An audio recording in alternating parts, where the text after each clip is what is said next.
श्रीमद् भगवद गीता अध्याय 13 क्षेत्र क्षेत्रज्ञ विभाग योग। अर्जुन ने पूछा, हे केशव, मैं आपसे प्रकृति एवं पुरुष, क्षेत्र एवं क्षेत्रज्ञ और ज्ञान एवं ज्ञान के लक्ष्य के विषय में जानना चाहता हूँ। श्री भगवान ने कहा, हे कुंती पुत्र, यह शरीर ही क्षेत्र कर्म क्षेत्र कहलाता है और जो इस क्षेत्र को जानने वाला है वह क्षेत्रज्ञ आत्मा कहलाता है। सतत्व रूप से जानने वाले महापुरुषों द्वारा कहा गया है।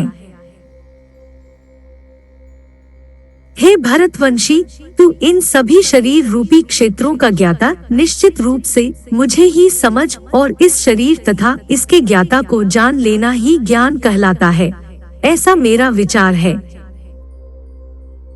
यह शरीर रूपी कर्म क्षेत्र जैसा भी है एवं जिन विकारों वाला है और जिस कारण से उत्पन्न होता है, तथा वह जो इस क्षेत्र को जानने वाला है और जिस प्रभाव वाला है, उसके बारे में संक्षिप्त रूप से मुझसे सुन। इस क्षेत्र और क्षेत्रज्ञ के बारे में ऋषियों द्वारा अनेक प्रकार से वैदिक ग्रंथों में वर्णन किया गया है एवं वेदों के मंत्रों द्वारा भी अलग अलग प्रकार से गाया गया है और इसे विशेष रूप से वेदांत में नीतिपूर्ण वचनों द्वारा कार्यकारण सहित भी प्रस्तुत किया गया है। हे अर्जुन, यह क्षेत्र पंच महाभूत पृथ्वी, जल, अग्नि, वायु और आकाश, अहंकार, बुद्धि, प्रकृति के अव्यक्त तीनों गुण, सत, रज और तम, 10 इंद्रियां, कान, त्वचा, आँख, जीभ, नाक, हाथ, पैर, मुख, उपस्थ और गुदा, एक मन, 5 इंद्रियों के विषय, शब्द, स्पर्श, रूप, रस और गंध, इच्छा, द्वेष, सुख, दुख, चेतना और धारणा वाला यह समूह ही विकारों वाला पिंड रूप शरीर है, जिसके बारे में संक्षेप में कहा गया है।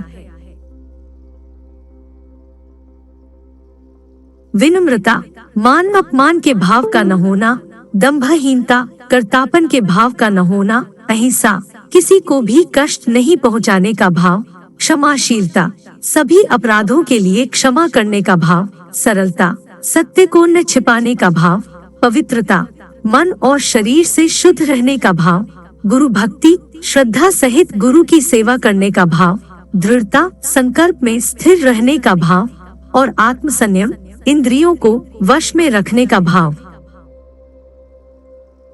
इंद्रिय विषयों, शब्द, रूप, रस, गंध, स्पर्श के प्रति वैराग्य का भाव, मिथ्या अहंकार, शरीर को स्वरूप समझना न करने का भाव, जन्म, मृत्यु, बुढ़ापा, रोग, दुख और अपनी बुराइयों का बार बार चिंतन करने का भाव, पुत्र, स्त्री, घर और अन्य भौतिक वस्तुओं के प्रति आसक्त न होने का भाव, शुभ और अशुभ की प्राप्ति पर भी निरंतर एक समान रहने का भाव, मेरे अतिरिक्त अन्य किसी वस्तु को प्राप्त न करने का भाव, बिना विचलित हुए मेरी भक्ति में स्थिर रहने का भाव, शुद्ध एकांत स्थान में रहने का भाव और सांसारिक भोगों में लिप्त मनुष्यों के प्रति आसक्ति के भाव का न होना, निरंतर आत्म स्वरूप में स्थित रहने का भाव और तत्व स्वरूप परमात्मा से साक्षात्कार करने का भाव, यह सब तो मेरे द्वारा ज्ञान कहा गया है और इनके अतिरिक्त जो भी है वह अज्ञान है। हे अर्जुन, जो जानने योग्य है अब मैं उसके विषय में बतलाऊंगा, जिसे जानकर मृत्यु को प्राप्त होने वाला मनुष्य अमृतत्व को प्राप्त होता है, जिसका जन्म कभी नहीं होता है, जो कि मेरे अधीन रहने वाला है, वह न तो करता है और न ही कारण है, उसे परम ब्रह्म परमात्मा कहा जाता है। वह परमात्मा सभी ओर से हाथ पांव वाला है, वह सभी ओर से आँखें, सिर तथा मुख वाला है, वह सभी ओर सुनने वाला है और वही संसार में सभी वस्तुओं में व्याप्त होकर स्थित है।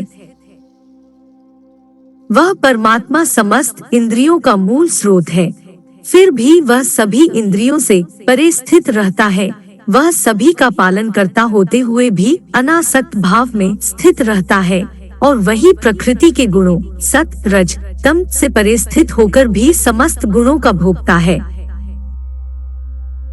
वह परमात्मा चराचर सभी प्राणियों के अंदर और बाहर भी स्थित है। उसे अति सूक्ष्म होने के कारण इंद्रियों के द्वारा नहीं जाना जा सकता है। वह अत्यंत दूर स्थित होने पर भी सभी प्राणियों के अत्यंत पास भी वही स्थित है। वह परमात्मा सभी प्राणियों में अलग अलग स्थित होते हुए भी एक रूप में ही स्थित रहता है।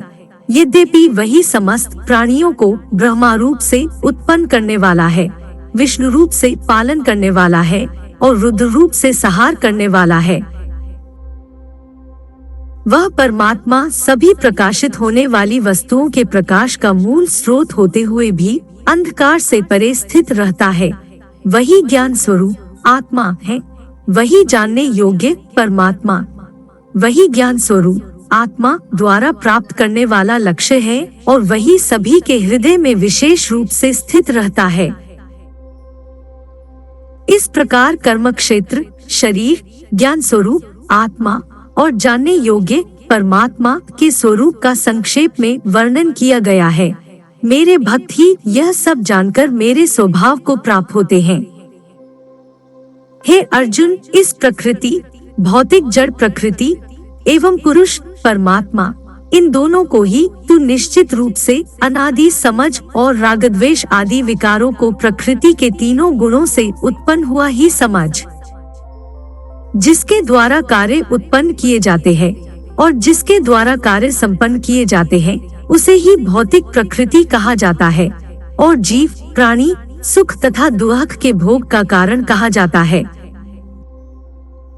भौतिक प्रकृति में स्थित होने के कारण ही प्राणी प्रकृति के तीनों गुणों से उत्पन्न पदार्थों को भोगता है और प्रकृति के गुणों की संगति के कारण ही जीव उत्तम और अधम योनियों में जन्म को प्राप्त होता रहता है।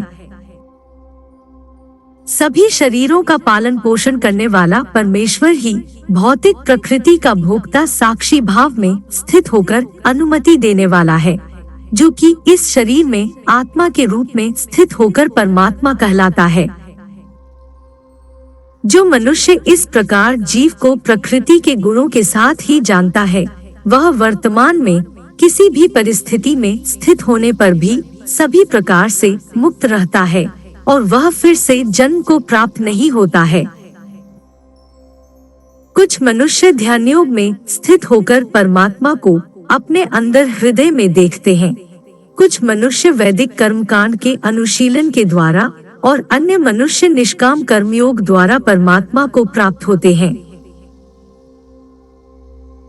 कुछ से भी मनुष्य हैं जो आध्यात्मिक ज्ञान को नहीं जानते हैं, परंतु वह अन्य महापुरुषों से परमात्मा के विषय सुनकर उपासना करने लगते हैं। परमात्मा के विषय में सुनने की इच्छा करने कारण वह मनुष्य भी मृत्यु रूपी संसार सागर को निश्चित रूप से पार कर जाते हैं। हे भरतवंशी अर्जुन, इस संसार में जो कुछ भी उत्पन्न होता है और जो भी चराचर प्राणी अस्तित्व में है, उन सबको तू क्षेत्र, जड़ प्रकृति और क्षेत्रज्ञ चेतन प्रकृति के संयोग से ही उत्पन्न हुआ समझ। जो मनुष्य समस्त नाशवान शरीरों में अविनाशी आत्मा के साथ अविनाशी परमात्मा को समान भाव से स्थित देखता है, वही वास्तविक सत्य को यथार्थ रूप में देखता है। जो मनुष्य सभी चराचर प्राणियों में समान भाव से एक ही परमात्मा को समान रूप से स्थित देखता है, वह अपने मन के द्वारा अपने आप को कभी नष्ट नहीं करता है। इस प्रकार वह मेरे परमधाम को प्राप्त करता है। जो मनुष्य समस्त कार्यों को सभी प्रकार से प्रकृति के द्वारा ही संपन्न होते हुए देखता है और आत्मा को अकर्ता देखता है, वही यथार्थ रूप से देखता है। जब जो मनुष्य सभी प्राणियों के अलग अलग भावों में एक परमात्मा को ही स्थित देखता है और उस एक परमात्मा से ही समस्त प्राणियों का विस्तार देखता है, तब वह परमात्मा को ही प्राप्त होता है। हे कुंती पुत्र, यह अविनाशी आत्मा आदिरहित और प्रकृति के गुणों से परे होने के कारण शरीर में स्थित होते हुए भी न तो कुछ करता है और न ही कर्म उससे लिप्त होते हैं। जिस प्रकार सभी जगह व्याप्त आकाश अपनी सूक्ष्म प्रकृति के कारण किसी वस्तु से लिप्त नहीं होता, उसी प्रकार शरीर में सभी जगह स्थित आत्मा भी शरीरों के कार्यों से कभी लिप्त नहीं होता है। हे भरतवंशी अर्जुन, जिस प्रकार एक ही सूर्य इस संपूर्ण ब्रह्मांड को प्रकाशित करता है, उसी प्रकार शरीर में स्थित एक ही आत्मा संपूर्ण शरीर को अपनी चेतना से प्रकाशित करता है। जो मनुष्य इस प्रकार शरीर और शरीर के स्वामी के अंतर को अपने ज्ञान नेत्रों से देखता है, तो वह जीव प्रकृति से मुक्त होने की विधि को जानकर मेरे परम धाम को प्राप्त होता है।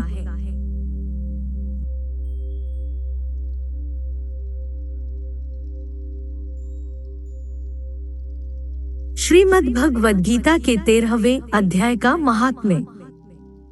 श्री महादेव जी कहते हैं, पार्वती, अब 13वें अध्याय की अगाध महिमा का वर्णन सुनो। उसको सुनने से तुम बहुत प्रसन्न हो जाओगी। दक्षिण दिशा में तुंगभद्रा नाम की एक बहुत बड़ी नदी है। उसके किनारे हरिहरपुर नामक रमणीय नगर बसा हुआ है। वहाँ हरिहर नाम से साक्षात भगवान शिवजी विराजमान हैं, जिनके दर्शन मात्र से परम कल्याण की प्राप्ति होती है। हरिहरपुर में हरि दीक्षित नामक एक श्रोत्रिय ब्राह्मण रहते थे, जो तपस्या और स्वाध्याय में संलग्न तथा वेदों के पारगामी विद्वान थे। उनकी एक स्त्री थी, जिसे लोग दुराचार कहकर पुकारते थे। इस नाम के अनुसार ही उसके कर्म भी थे। वह सदा पति को कुवाच्य कहती थी। उसने कभी भी उनके साथ शयन नहीं किया। पति से संबंध रखने वाले जितने लोग घर पर आते, उन सबको डांट बताती और स्वयं का मौन मत होकर निरंतर व्यभिचारियों के साथ रमण किया करती थी। एक दिन नगर को इधर उधर आते जाते हुए पुरवासियों से भरा देख उसने निर्जन तथा दुर्गम वन में अपने लिए संकेत स्थान बना लिया। एक समय रात में किसी कामी को न पाकर वह घर के किवाड़ खोल नगर से बाहर संकेत स्थान पर चली गई। उस समय उसका चित्त काम से मोहित हो रहा था। वह एक एक कुंज में तथा प्रत्येक वृक्ष के नीचे जा जाकर किसी प्रियतम की खोज करने लगी, किंतु उन सभी स्थानों पर उसका परिश्रम व्यर्थ गया। उसे प्रियतम का दर्शन नहीं हुआ। तब उस वन में नाना प्रकार की बातें कहकर विलाप करने लगी। चारों दिशाओं में घूम घूम कर वियोग जनित विलाप करती हुई उस स्त्री की आवाज सुनकर कोई सोया हुआ बाघ जाग उठा और उछलकर उस स्थान पर पहुंचा जहां वह रो रही थी। उधर वह भी उसे आते देख किसी प्रेमी आशंका से उसके सामने खड़ी होने के लिए ओट से बाहर निकल आई। उस समय व्याघ्र ने आकर उसे नखरूपी बाणों के प्रहार से पृथ्वी पर गिरा दिया। इस अवस्था में भी वह कठोर वाणी में चिल्लाती हुई पूछ बैठी, अरे बाघ, तू किस लिए मुझे मारने को यहाँ आया है? पहले इन सारी बातों को बता दे, फिर मुझे मारना। उसकी यह बात सुनकर प्रचंड पराक्रमी व्याघ्र क्षण भर के लिए उसे अपना ग्रास बनाने से रुक गया और हंसता हुआ सा बोला, दक्षिण देश में मलाफा नामक एक नदी है।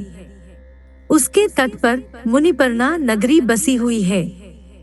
वहाँ पंचलिंग नाम से प्रसिद्ध साक्षात भगवान शंकर निवास करते हैं। उसी नगरी में मैं ब्राह्मण कुमार होकर रहता था। नदी के किनारे अकेला बैठा रहता और जो यज्ञ के अधिकारी नहीं हैं, उन लोगों से भी यज्ञ कराकर उनका अन्न खाया करता था। इतना ही नहीं, धन के लोभ से मैं सदा अपने वेद पाठ के फल को बेचा करता था। मेरा लोभ यहाँ तक बढ़ गया था कि अन्य भिक्षुओं को गालियाँ देकर हटा देता और स्वयं दूसरों को नहीं देने योग्य धन भी बिना दिए ही हमेशा ले लिया करता था। ऋण लेने के बहाने में सब लोगों को छला करता था। तदंतर कुछ काल व्यतीत होने पर मैं बूढ़ा हो गया। मेरे बाल सफेद हो गए, आंखों से सूझता न था और मुंह के सारे दांत गिर गए। इतने पर भी मेरी दान लेने की आदत नहीं छूटी। पर्व आने पर प्रतिग्रह के लोभ से मैं हाथ में कुश लिए तीर्थ के समीप चला जाया करता था। तत्पश्चात जब मेरे सारे अंग शिथिल हो गए, तब एक बार मैं कुछ धूर्त ब्राह्मणों के घर पर मांगने खाने के लिए गया। उसी समय मेरे पैर में कुत्ते ने काट दिया। तब मैं मूर्छित होकर क्षण भर में पृथ्वी पर गिर पड़ा। मेरे प्राण निकल गए। उसके बाद मैं इसी व्याघ्रयोनि में उत्पन्न हुआ। तब से इस दुर्गम वन में रहता हूँ तथा अपने पूर्व पापों को याद करके कभी धर्मिष्ठ महात्मा, यति, साधु पुरुष तथा सती स्त्रियों को नहीं खाता। पापी, दुराचारी तथा कुलटा स्त्रियों को ही मैं अपना भक्ष्य बनाता हूँ। अतः कुलटा होने के कारण तू अवश्य ही मेरा ग्रास बनेगी। यह कहकर वह अपने कठोर नखों से उसके शरीर के टुकड़े टुकड़े करके खा गया। इसके बाद यमराज के दूत उस पापिनी को संयमनीपुरी में ले गए। यहाँ यमराज की आज्ञा से उन्होंने अनेकों बार उसे विष्ठा, मूत्र और रक्त से भरे हुए भयानक कुंडों में गिराया। करोड़ों कल्पों तक उसमें रखने के बाद उसे वहां से ले जाकर 100 मनवंतरों तक रौरव नरक में रखा। फिर चारों ओर मुंह करके दीन भाव से रोती हुई उस पापिनी को वहां से खींचकर दहनानन नामक नरक में गिराया। उस समय उसके केश खुले हुए थे और शरीर भयानक दिखाई देता था। इस प्रकार घोर नरक यातना भोग चुकने पर वह महापापिनी इस लोक में आकर चांडाल योनि में उत्पन्न हुई। चांडाल के घर में भी प्रतिदिन बढ़ती हुई वह पूर्व जन्म के अभ्यास से पूर्ववत पापों में प्रवृत्त रही। फिर उसे कोढ़ और राज्यक्षमा का रोग हो गया। नेत्रों में पीड़ा होने लगी। फिर कुछ काल के पश्चात वह पुनः अपने निवास स्थान हरिहरपुर को गई, जहाँ भगवान शिव के अंतःपुर की स्वामिनी जम्भका देवी विराजमान हैं। वहां उसने वासुदेव नामक एक पवित्र ब्राह्मण का दर्शन किया, जो निरंतर गीता के 13वें अध्याय का पाठ करता रहता था। उसके मुख से गीता का पाठ सुनते ही वह चांडाल शरीर से मुक्त हो गई और दिव्य देह धारण करके स्वर्गलोक में चली गई।